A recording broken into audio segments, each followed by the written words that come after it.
Therefore, you don't accept the argument that again comes from a lot of religious people, that if you don't believe in an afterlife, you cannot establish moral principle. I think that's a disgusting idea. It suggests that people are so morally weak that they need actually threats, carrots or sticks, in order to be good.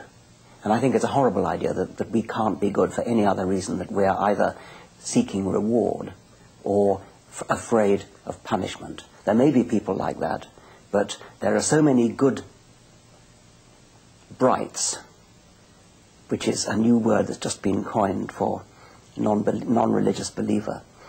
Bright. Bright. B-R-I-G-H-T. You can ask me about that if you like.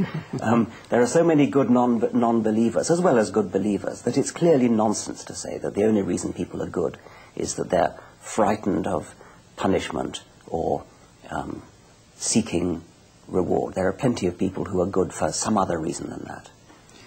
You finish your book, The Devil's Chaplain, with a letter to your daughter in which you warn her against the corrosive influence of tradition, authority, and revelation. Can you explain how why these three elements bother you? Yes. The open letter to my daughter, who was then 10, was, I think, entitled something like Good and Bad Reasons for Believing. And I began by saying, have you ever wondered why we believe certain things? And I contrast evidence, which I say is a good reason for believing something, with these other things you mentioned, like revelation, faith, tradition, authority.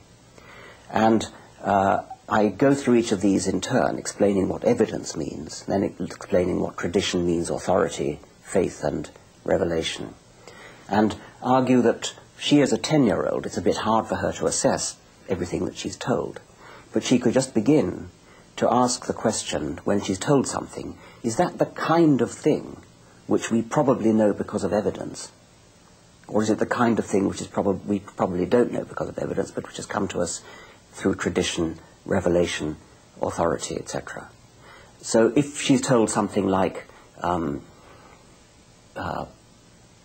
an explanation for why winter comes and then summer comes, and winter comes and summer comes, or why day and night come in terms of the spinning of the earth, then she could ask herself, is that the kind of thing we probably know because of evidence? The answer is yes. But if she's told something like, it is wrong to use contraception, is that the kind of thing we get from evidence? No, obviously not. Or if she's told something like, well, almost anything religious, in fact, I could pick. And nearly all children are brought up in some kind of religious tradition. What I want to do is to encourage children to ask the question, where did that belief come from? Did that come from evidence? Or is that just something that's been handed down from generation to generation?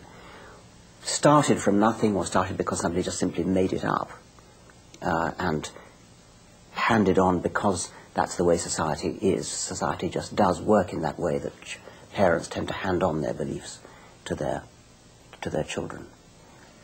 As Darwin indicated, evolution is a dynamic process that never really stops. When we look at it today, where is evolution taking us now? Well, life as a whole is going on in much the same kind of ways it always has, with certain differences which are imposed by humanity. There are large areas of the Earth where the ecology has been drastically modified by our species. So where once there was primary forest, there's now farmland, say. And the ecology of farmland is very different. It's not just we who are different, but many animals and plants have changed as a result of that. So there undoubtedly are changes.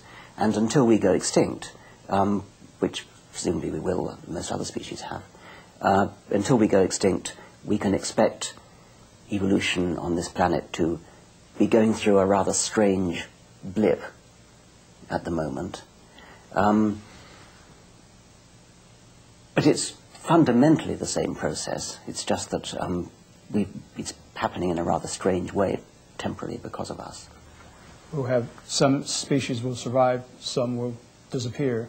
And the Well, a lot process are disappearing. We are in the midst of a mass extinction comparable to some of the great mass extinctions that there have been in past eras. And we seem to be largely responsible for this one.